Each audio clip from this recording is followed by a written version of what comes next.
Chers téléspectateurs, bienvenue à une nouvelle édition de notre programme au féminin. Aujourd'hui, nous allons rencontrer Imen Mansi. Imen est une professeure de langue française et également de littérature. Elle est metteur en scène et en plus, elle est poète. Avant d'entamer notre rencontre avec elle, nous allons entendre Imen qui va nous réciter poème écrit pour l'Afrique. Bienvenue au berceau de l'humanité, le continent noir, au cœur blanc et sacré. Terre du Nil, le dieu des panacées. Mama Africa, de toi je suis née. Je le dis haut, je le dis avec fierté. Je suis l'Afrique et c'est mon Afrique que je suis.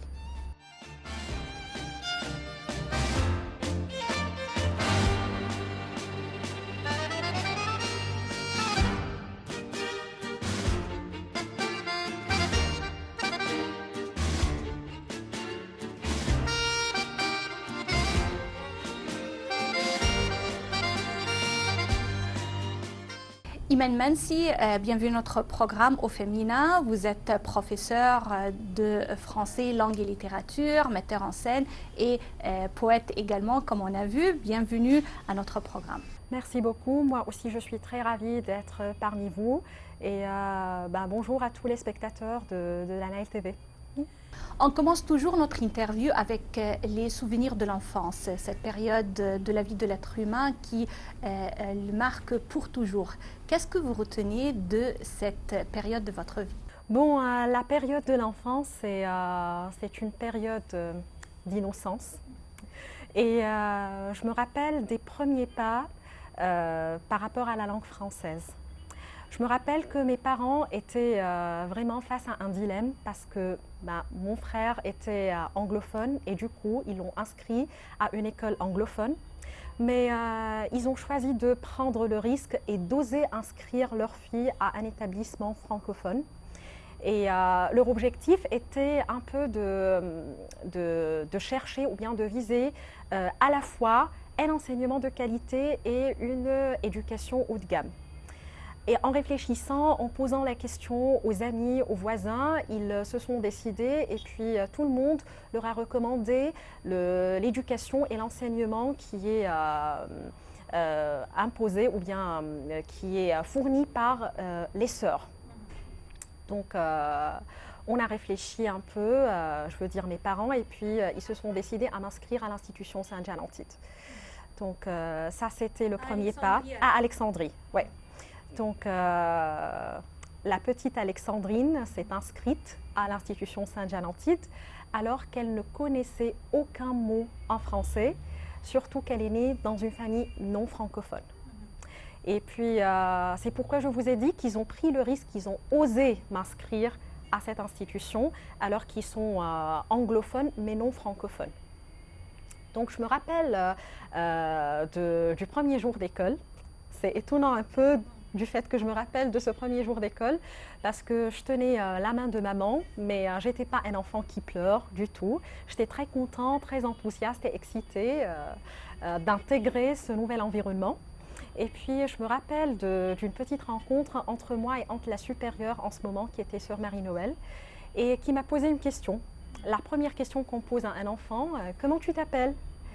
Et la petite Alexandrine qui ne comprend rien à la langue française, elle s'est tenue bouche bée, je ne comprenais rien, je n'ai pas répondu à la question et je me rappelle que maman aussi était bouche bée et elle a posé la question à la supérieure, est-ce que j'ai commis une erreur en inscrivant ma fille à un établissement francophone?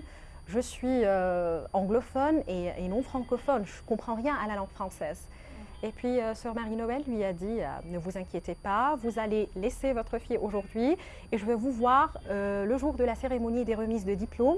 Et puis, vous allez nous dire si vous avez commis une erreur ou vous avez fait le bon choix. Voilà, et puis les années se sont passées à l'école. Moi, je me rappelle que ce n'était pas vraiment facile, mon parcours avec la langue française. Il y avait des difficultés parce que voilà, c'était un apprentissage plus ou moins autonome. J'essayais même de regarder mes collègues qui prononçaient des mots en français. Je regardais le mouvement des lèvres pour pouvoir prononcer comme eux. Et en fait, mes parents, malgré le fait qu'ils étaient aussi non francophones, maman m'a appris, par exemple, à enregistrer tout ce que j'apprends. Donc j'avais toujours de petites cassettes et à chaque fois que j'apprenais une nouvelle chanson, je l'enregistrais. À chaque fois que j'apprenais un nouveau mot, une comptine, tout ça, j'enregistrais tous ces trucs. Et c'est ce qui m'a permis de développer ma prononciation, mon vocabulaire. Et petit à petit, j'ai commencé à rencontrer beaucoup de professeurs. Mes professeurs n'étaient pas français, elles étaient toutes égyptiennes, mais elles avaient un excellent niveau en français. Et c'est comme ça que j'ai acquis l'accent. Je me suis créé mon propre accent en français. Et voilà, c'est que j'ai essayé aussi de lire beaucoup de livres. Je me mettais devant le miroir, j'imitais un peu les professeurs pour essayer de voir comment je vais parler, comment je vais prononcer cette langue, la langue du salon. Et puis voilà, c'est un peu le parcours avec la langue française. À part ça, il y avait d'autres activités à l'école. J'ai commencé à m'épanouir au niveau du théâtre. Je me rappelle que c'était en 4e primaire. J'ai fait du théâtre arabe avec mes professeurs. C'était aussi une des expériences inoubliables. Et je me rappelle également que j'ai fait un peu de chant. Donc j'étais très intéressée par la chanson et je me produisais à la radio scolaire. Je me rappelle des moments où je me produisais à la radio scolaire avec des chansons arabes, françaises, anglaises. Ça, c'était aussi parmi les moments inoubliables. Et j'ai aussi eu l'expérience de tenter ma chance au niveau du journalisme. Ça aussi était à l'école parce que je participais toujours à la création de la revue que l'école, je pense, produit jusqu'à présent, La Sirène. Donc j'écrivais parfois des articles, si j'avais des contributions, je les apportais toujours. Ça, c'est un peu au niveau des souvenirs d'enfance. Je constate que vraiment vous êtes lié à la langue française, vous l'aimez beaucoup. En parlant de votre enfance, vous avez mentionné l'apprentissage du français, le théâtre, mais pas le sport, pas les activités. Voilà, c'est ça. Par contre, il y avait aussi du sport, c'est-à-dire j'ai fait plusieurs sports. Je me rappelle que j'ai fait le handball, donc quand j'étais au primaire. Toujours le sport, c'était pendant les vacances d'été. Oui. J'arrivais pas peut-être à combiner entre le sport et mes études. Je consacrais une grande partie de ma vie aux études. Donc le sport, je le faisais toujours en été. Donc il y avait le handball. Je me rappelle aussi que j'ai fait de la natation. Et le sport qui était vraiment très proche de moi et que je voulais vraiment continuer, c'était la gymnastique rythmique. J'avais commencé avec la gymnastique rythmique et j'étais très bien, je suivais mes entraînements et puis j'étais très intéressée. Mais en fait, j'avais un entraîneur qui me grondait parfois devant tout le monde. Et puis c'est ce qui m'a touchée parce que je suis un peu sensible, disons hypersensible. Donc j'étais touchée par la façon avec laquelle il grondait parfois. Et du coup, je faisais comme les enfants qui ne voulaient pas assister aux entraînements. Donc à chaque fois qu'il y avait l'horaire de l'entraînement, je disais à ma maman « Ah non, j'ai mal à la tête, j'ai mal au ventre, je ne veux pas assister à l'entraînement ». Et puis quand elle a creusé pour savoir pourquoi je n'assiste pas à l'entraînement, elle a compris que j'étais vexée pendant plusieurs sessions et du coup elle a parlé avec l'entraîneur et puis quand ça s'est amélioré, malheureusement j'ai eu un accident après, je suis tombée en faisant l'un des mouvements. Et par peur maternelle, maman m'a demandé d'arrêter pour le moment. J'ai fait le ballet aussi à un certain moment. Donc ça, c'était au niveau du sport. Et puis maintenant, c'est la gymnastique. Donc avec le travail, c'est la gymnastique.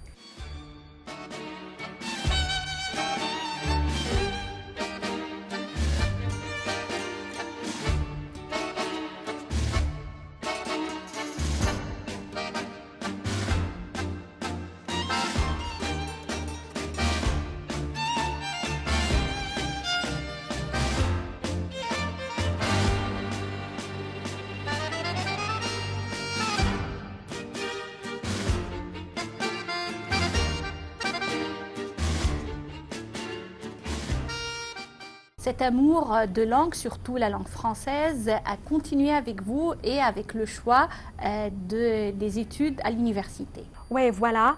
À vrai dire, quand j'étais au bac, donc la Sanawiya Amma, je n'ai pas du tout pensé à la section scientifique. Moi, je n'étais pas du tout scientifique, j'étais plutôt littéraire.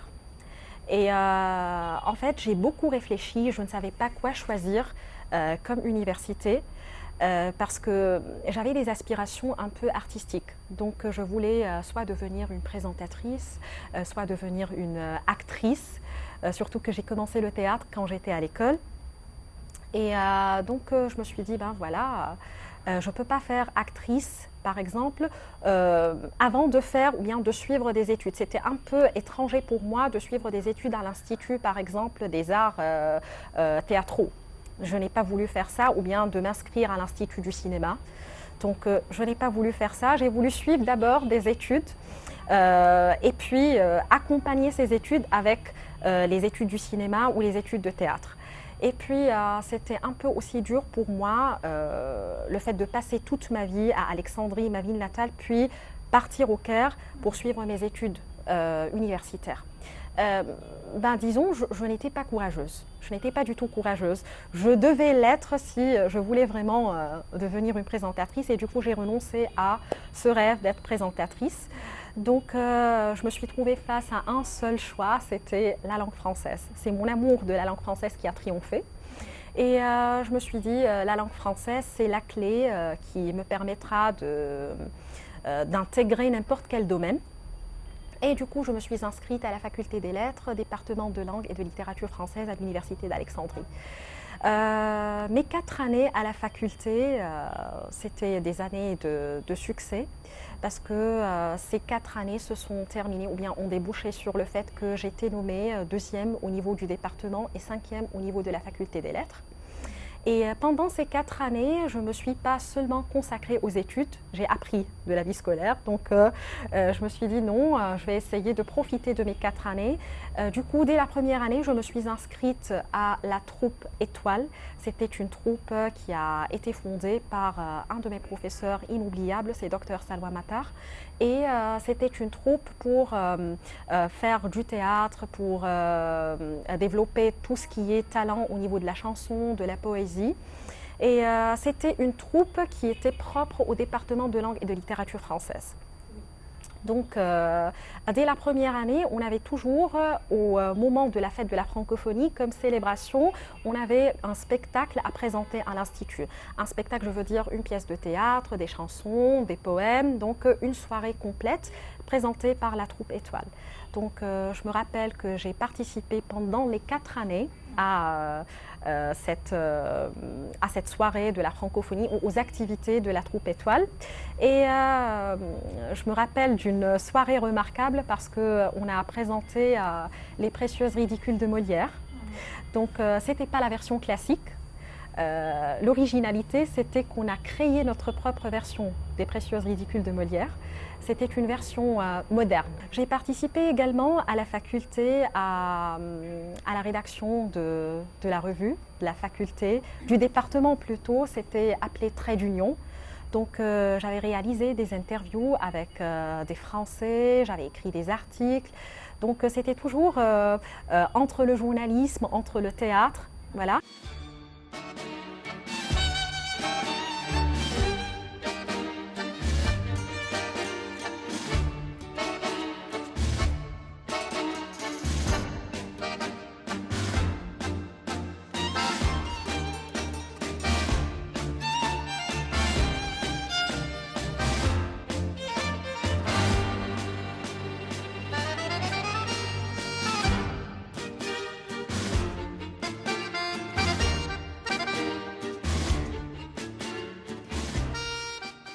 Imen Mansi, vous avez dit que vous avez hésité de venir au Caire, de s'installer au Caire, mais je vous vois aujourd'hui ici au Caire. Alors parlez-moi un peu de comment vous vous êtes lancé dans cette aventure, comment avez-vous pris cette décision?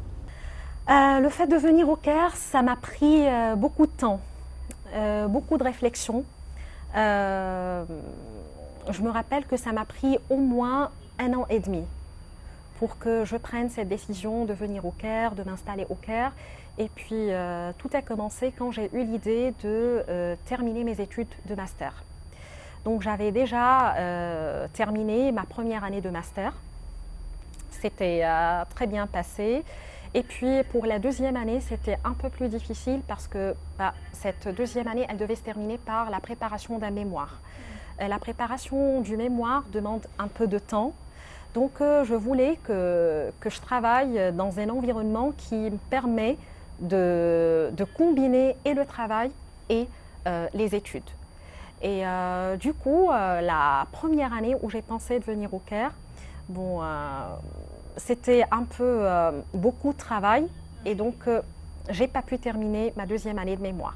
Et vous êtes venue toute seule? Au début, oui, toute seule. Après, c'était la famille. Donc c'est moi qui ai pris l'initiative. Voilà. Donc la première année de Master 2, bon, là où c'était la réflexion, je ne savais pas encore venir au Caire, ne pas venir au Caire, rester à Alexandrie, rester dans sa zone de confort. Donc j'ai pas pu terminer mon master. Et la deuxième, bon, en fait, je vous ai dit 1 an et demi, donc c'est dans cette moitié d'année que j'ai pris la décision. Je me suis dit, voilà, j'ai fait tout ce qu'il faut à Alexandrie, parce que j'avais déjà passé 6 ans dans l'enseignement. Donc, et j'ai fait pendant 6 ans tout ce que j'ai besoin de faire au niveau du français langue étrangère. Point de vue études? Non seulement études, mais aussi au niveau professionnel. Et j'ai été gratifiée par l'ambassadeur de France en 2019. Donc j'avais tout fait. Je voulais essayer de nouvelles choses. Moi, je suis quelqu'un qui s'ennuie rapidement et qui veut toujours apprendre. J'ai une soif pour l'apprentissage, pour apprendre tout ce qui est nouveau. Ici au Caire, vous avez continué la même carrière, celle d'enseignante? Voilà, c'est une nouvelle carrière, mais ou bien la même carrière d'enseignante, mais dans un nouveau contexte. Donc j'ai essayé un nouveau cadre qui est l'enseignement ou bien le système éducatif de l'IB. Ça, c'était une nouvelle expérience. C'est le baccalauréat international qui me permet de découvrir l'enseignement sous une autre forme, sous une autre perspective et qui m'a permis moi-même de me développer en tant qu'enseignante. Et en plus, je n'enseigne pas le français langue étrangère pour le moment, mais c'est plutôt le français langue maternelle et la littérature. Donc je suis... voilà. Donc je suis un peu dans la littérature plus que le français langue étrangère. Nous pouvons dire aussi la littérature au service du FLE. C'est ce que je fais maintenant. Donc quand j'étais à Alexandrie, c'était un peu le contraire, c'était le FLE au service de la littérature plus tard, le français langue étrangère. Maintenant je fais le contraire et c'est ce qui fait la nouveauté maintenant. Donc ça m'a permis aussi d'évoluer. Moi, en tant qu'enseignante, j'ai essayé de nouvelles stratégies. Maintenant, je ne travaille pas le quoi, je travaille le pourquoi et le comment. J'apprends à mes élèves de nouvelles compétences. Et c'est ce que j'apprécie le plus, c'est le fait de transmettre ou bien d'inspirer les élèves aux différentes compétences.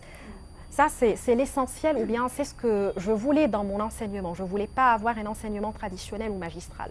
On peut dire que l'enseignement aujourd'hui passe par des transformations, voire des métamorphoses. Il se trouve actuellement des défis imposés par la Covid-19. C'est pourquoi il existe l'apprentissage à distance, en ligne. Comment voyez-vous ces procédures aujourd'hui ?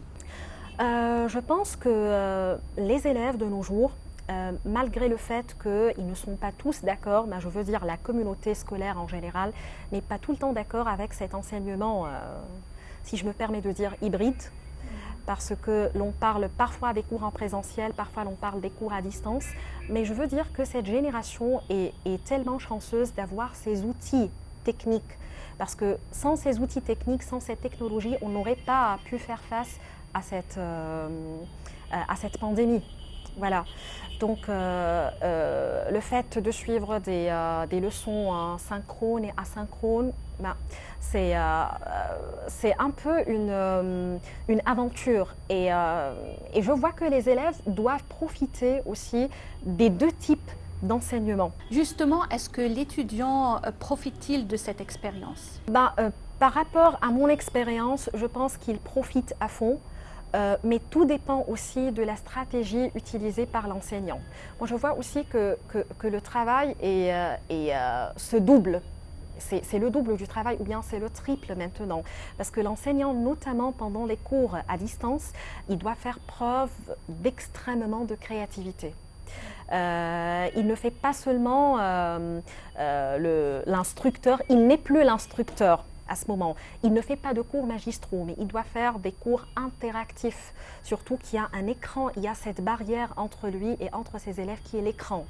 Donc il doit dépasser cette barrière en essayant d'être le plus possible créatif, en leur fournissant des outils ou bien des stratégies qui sont interactives, qui permettent qu'il y ait toujours un va-et-vient. Donc ce n'est pas le prof à ce moment qui est le meneur du jeu, mais aussi les élèves sont les meneurs du jeu. Donc ça, c'est pendant les cours interactifs. Donc essayez plusieurs méthodes, essayez plusieurs outils pour que les élèves aient, comment dire, la main prise, la prise de main, je veux dire, de leur apprentissage.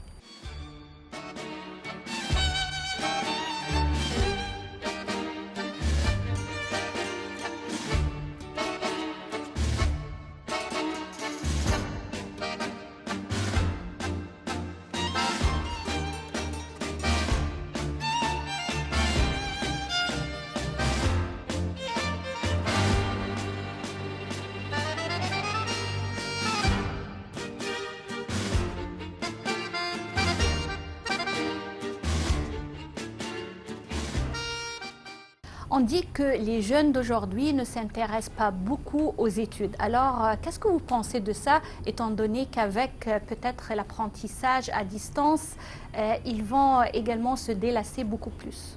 En fait, s'il y a un apprenant qui n'est pas intéressé parce qu'il y a,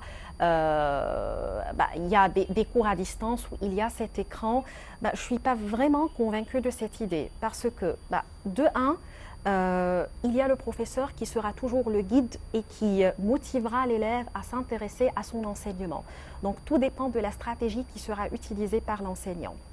De deux, avec cette panoplie de techniques, l'apprenant, il peut apprendre mieux parce que si l'on parle des cours en présentiel, par exemple, le professeur était toujours la seule référence de l'élève.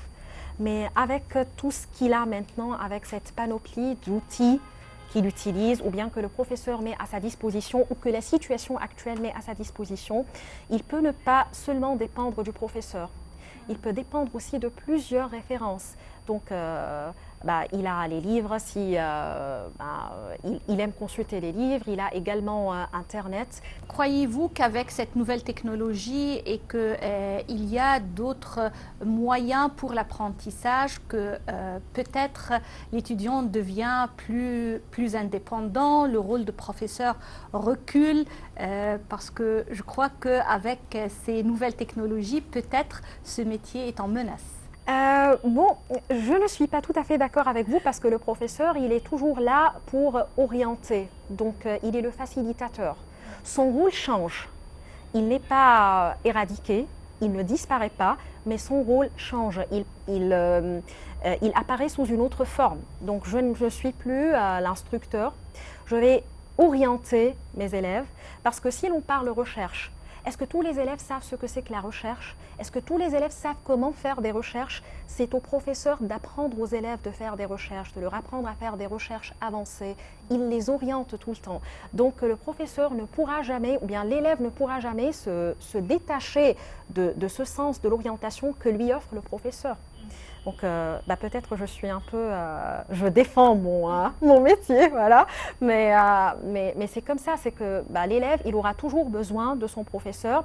Preuve en est, les étudiants à l'université, ils souffrent parfois du fait qu'ils sont indépendants, ils sont jetés comme ça, ils se sont jetés à l'eau et puis ils ne sont pas orientés. Et pour les ateliers de théâtre, on peut les suivre à distance? Les ateliers de théâtre, oui, bien sûr, on peut les suivre à distance. Tout peut être fait à distance parce que il y a beaucoup d'exercices de théâtre qu'on peut faire via les différentes plateformes. Par exemple, les exercices de respiration, c'est facile de les faire. Les exercices également de voix, on peut faire ça. Même s'il s'agit d'un exercice où je dois me tenir debout, mais c'est facile, je peux me tenir debout, j'ai mes élèves qui sont devant moi, je peux tout faire à travers l'écran et puis ils trouvent ça intéressant parce qu'au moins, ils ne vont pas être cloués devant leurs ordinateurs et leurs écrans, ils seront debout et ils vont bouger. Donc ça va aussi rompre cette routine ou cette méthode ou ce moment monotone qu'ils passent parfois devant l'écran. Donc ça va être intéressant et au moins aussi pendant les ateliers de théâtre, il y aura toujours cette interaction, il y aura toujours cette conversation entre l'animateur et entre ses élèves. Par exemple, s'il leur demande de faire une improvisation, ça va être au top parce que on va dire que ce qui se passe pendant les ateliers de théâtre, c'est comme ce qui se passe sur l'application TikTok, par exemple. Donc, c'est la même chose. Et pourquoi les élèves ils sont intéressés par le fait de faire des TikTok et non pas pendant les sessions de théâtre? Et puis, moi, je peux dire aussi qu'on peut profiter de ces ateliers et les intégrer dans l'enseignement. Pourquoi pas? Le théâtre est un excellent moyen pour apprendre les langues. Imen Mansi, à la fin de notre interview, de la part de notre équipe au féminin, je vous remercie infiniment. Merci beaucoup, c'était un plaisir d'être parmi vous aujourd'hui. Chers téléspectateurs, c'était notre rencontre avec Imen Mansi, qui est professeur de français, langue et littérature, également un metteur en scène et poète. Merci pour votre attention et à la semaine prochaine, une nouvelle expérience au féminin.